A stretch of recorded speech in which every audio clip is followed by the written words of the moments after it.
from Western Australia, and over there I actually, well, I don't teach, I just do research on games, so I'm particularly happy about that for the moment. And what I'm going to do in this talk, very briefly, over about 18 minutes, is I want to talk about mechanics, because there are many people here who are much more expert about the individual games, but one thing that really interests me at the moment is the problem of what a game mechanic is, and also how we can learn from that. Because as a reviewer, and as an evaluator of interaction in virtual environments, I keep seeing the same sort of interaction patterns done over and over again.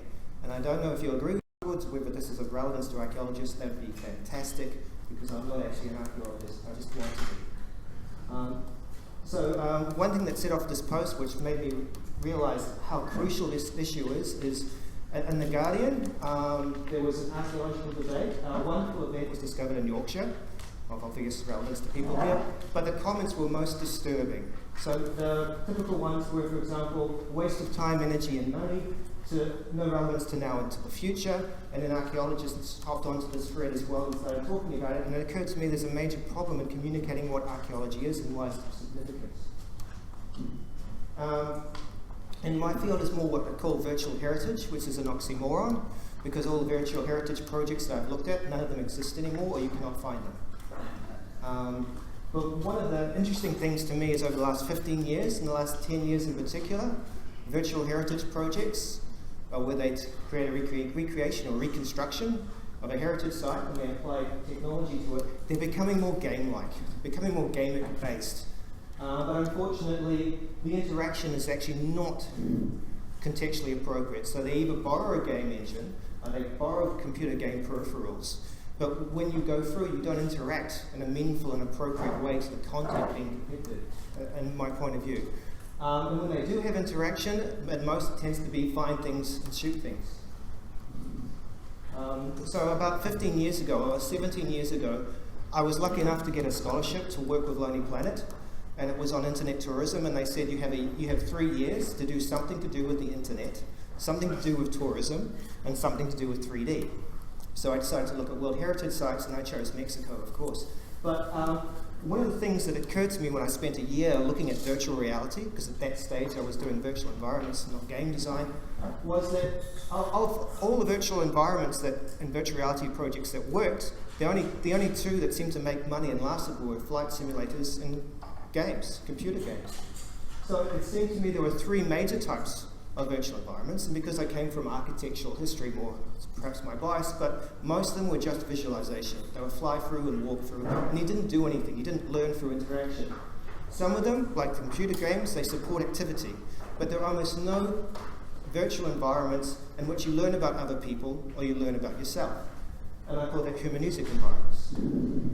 I've noticed in the last few years that computer game developers are actually allowing people to build things themselves and understand other people through the way they build and share things. For example, like with Skyrim, He-Fi Diary, the beginner's guide to homesteading and mass murder. And this is actually a thread about how you build your own house in Skyrim.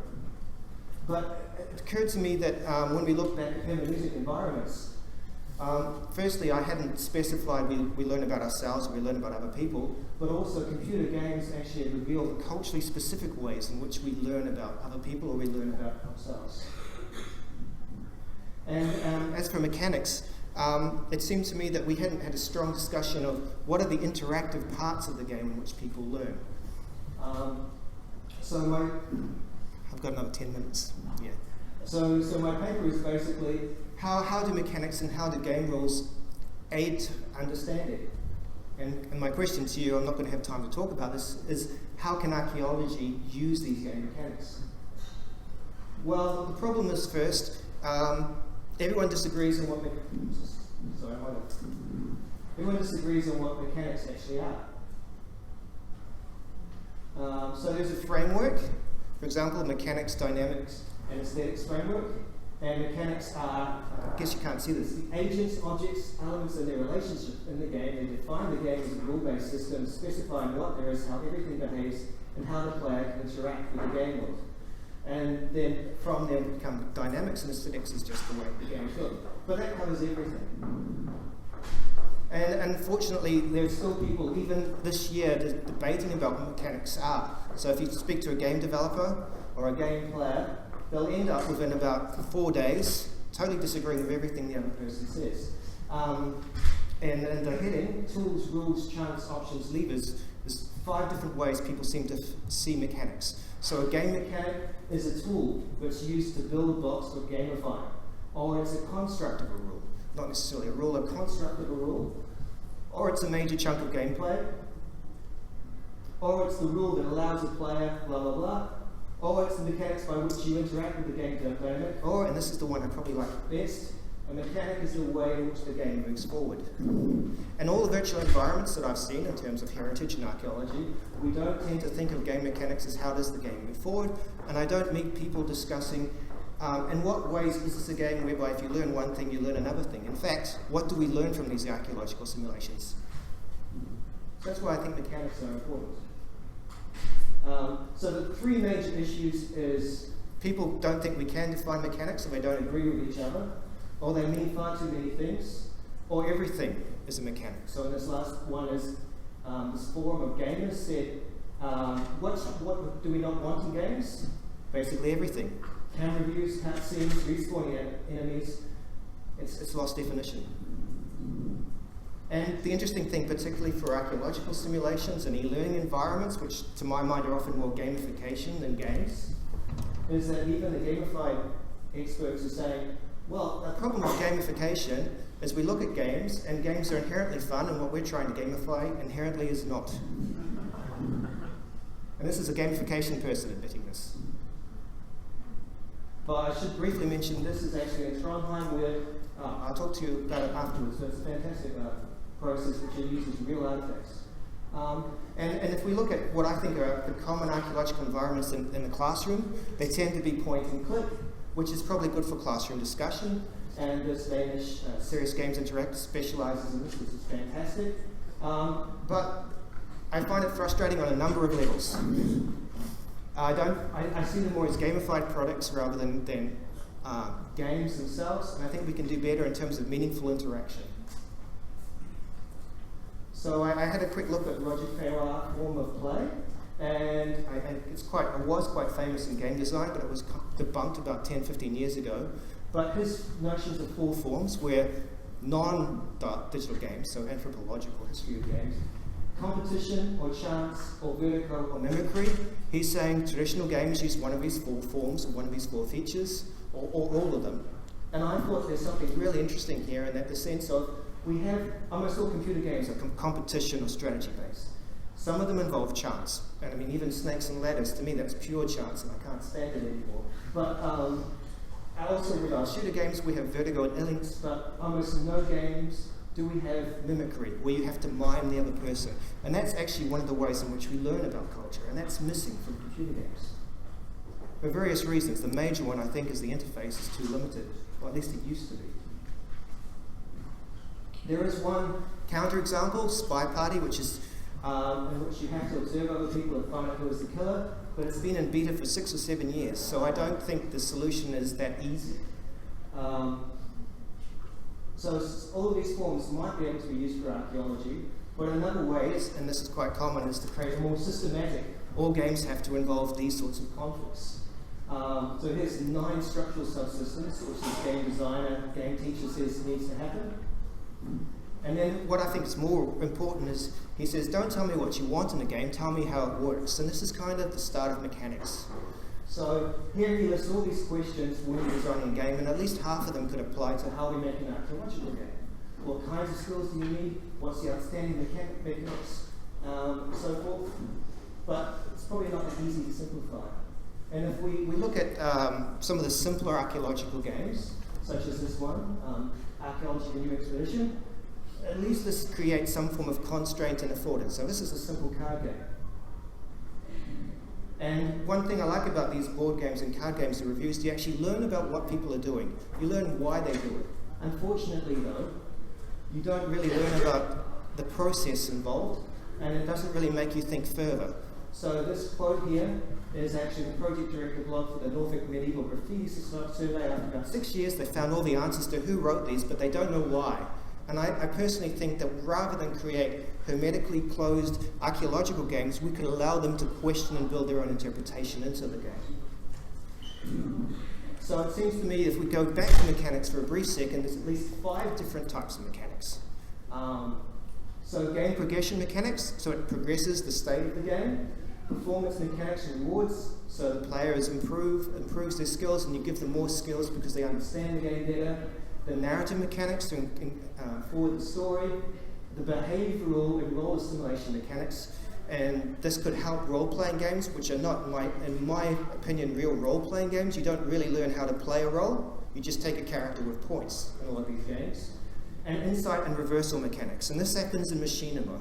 You take a game engine, people get used to watching it and observing it in a certain way, and then you shock them by doing the exact opposite. So we could create or engage reflection in that sense. Now if we can very briefly take this to archaeology. This is real. I have to talk about Indiana Jones. So this is an article on whether Indiana Jones would be a bad archaeologist if he was an archaeologist. And my brief research into this suggests that Indiana Jones is based on archaeologists that Spielberg knew. And Indiana Jones, well, Harrison Ford, after the first film came out, is on YouTube. I don't know how old it is now, but he apologizes to all the archaeologists around the world for Indiana Jones. That's a true video. And so it's what I called a long time ago the Indiana Jones dilemma. Indiana Jones has made archaeology popular, and Indiana Jones has made everyone think archaeology is going somewhere, avoiding traps and stealing something. At least it's better than Lara Croft, where it involves blowing up the entire site. About 15 years ago, when I did Mayan archaeology environments, and I didn't use a game engine, I used something prior to Second Life called Adobe Atmosphere. I asked 80 to 100 first-year archaeology students who were studying Mesoamerican, everything about the game and what they learned and so forth, and all they wanted to know was, how do I blow up things and how do I change my costume? So, and this is archaeology students. So I realized then, 15 years ago, we had a problem. Luckily, Harrison Ford in 2012 was elected to the American Institute of Archaeology board, so things are going to change. And as Ted Mayer said on the site, archaeology isn't as exciting, discovering tombs and everything like that. It's involving working with cultures under investigation, collaborating across nations, and detailed planning. And I think, well, actually, I don't believe you. So all the archaeologists I know, they do crazy stuff. I think people want to know what you do and why you do and how you do it. The man who helped me with my PhD, he was one of the 3 that broke the Mayan code. He was kidnapped, he was held up at gunpoint, his jaw was broken. After 3 days he escaped across a crocodile-infested river, and he never told me any of this.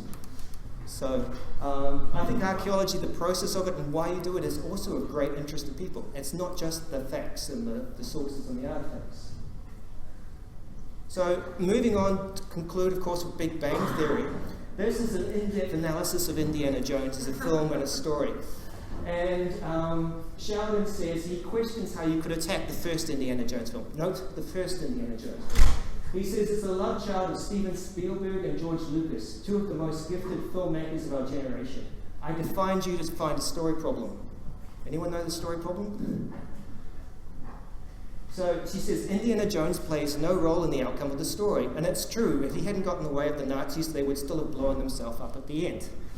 But the interesting thing was, he said, and he continually said, you don't understand, Indiana Jones was the one in the hat with a whip. And I tried to, in my book, I tried to start this discussion in terms of what interaction issues do we have, and what problems do we have, and can we learn from it? Because, as I said, we keep repeating the same interaction. And in my teaching, we've been trying to look at a few different alternatives to this. This is, one is looking at the games themselves and recreating the games. So this is the 4 great arts of China, which are about Taoist practice, and these are all the games in which you learn about it, all through a touchscreen. Or you could try and let the public become the designer.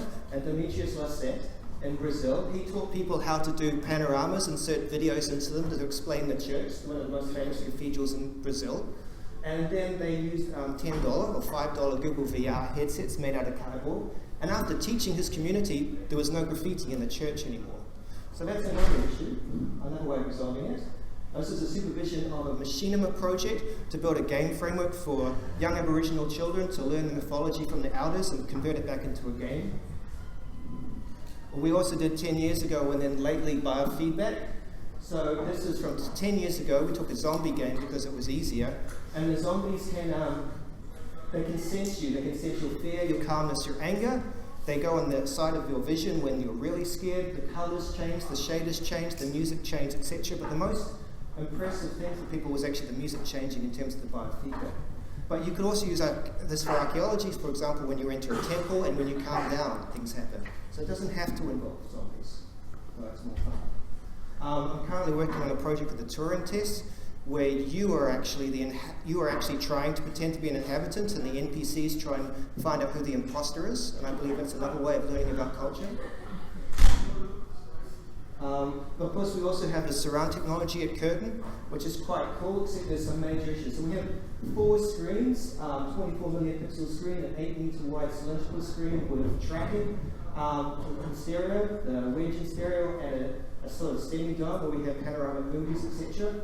And Jeffrey Jacobson came, and these game levels are free online, so you can download them yourselves from public VR, and we get some simple evaluations. But the problem is you can't interact with the screen, or the narrator gets in the way. So for the last year I've been developing with IT people and engineers a sort of 3D PowerPoint. So the narrator speaks to the screen, the characters in the 3D environment, then copy his gestures or her gestures, and then you can have movies or pictures happen on the right-hand side, etc.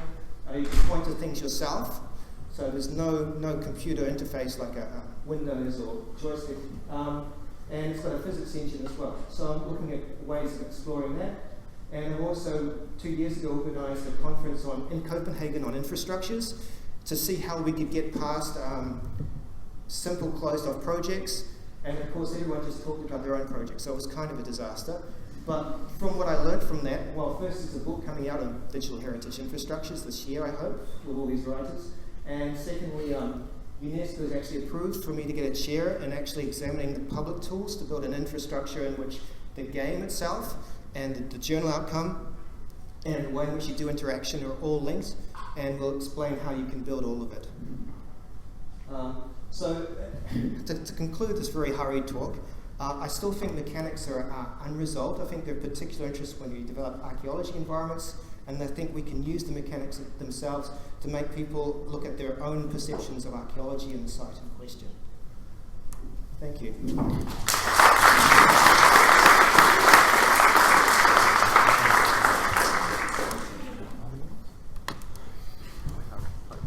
So we will have an extended discussion at the end of this morning's session. But we also have 5 minutes for, if you want to stay on stage, I mean, if you want to run off, that's okay.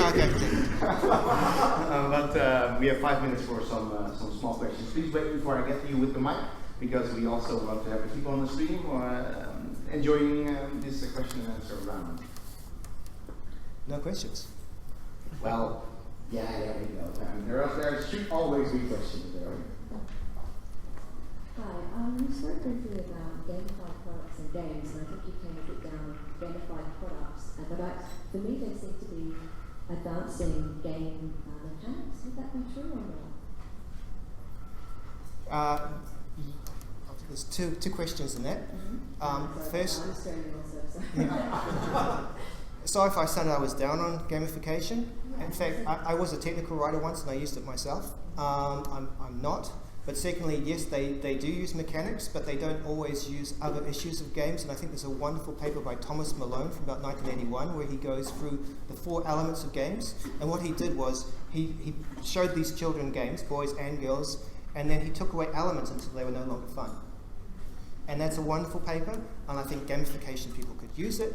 And it's being recorded, so I'll be in trouble now, but one thing I did not mention is I actually think Procedural Rhetoric, which is a book by invoked, there's some issues with it, but what gamification does, which he hates by the way, because he wrote an article, Gamification is Bullshit, is what Procedural Rhetoric does. So I don't think it's a black and a white. And what I should have said more clearly is, I don't think we're necessarily gamifying archaeological content, because I think itself is inherently fascinating. And there is an Otago, New Zealand game called, I think it's called Casebook. Has anyone played it? And it was a murder mystery, and they had camera tracking of cameras, and it's a game where you actually investigate murders. And it's no longer a game, it's used as a simulation project for FBI type agencies. But the detective work that went into this game, I think, is in a lot of archaeology as well. Does this make sense? So no, I disagree that we're gamifying archaeology. We're gamificating, whatever the word is. Yeah. Any other questions? I have one small question. Yeah. Well, big question actually, but we'll try to keep it small. If you could cherry pick one mechanic that you think would hold, because you showed us lots of lovely examples right there, but one example that you would be, say, money is no issue that you could go for and explore, what would that one mechanic be, or that one theme that you would want to explore? What would you think holds most promise, especially in the context of archaeology, of course?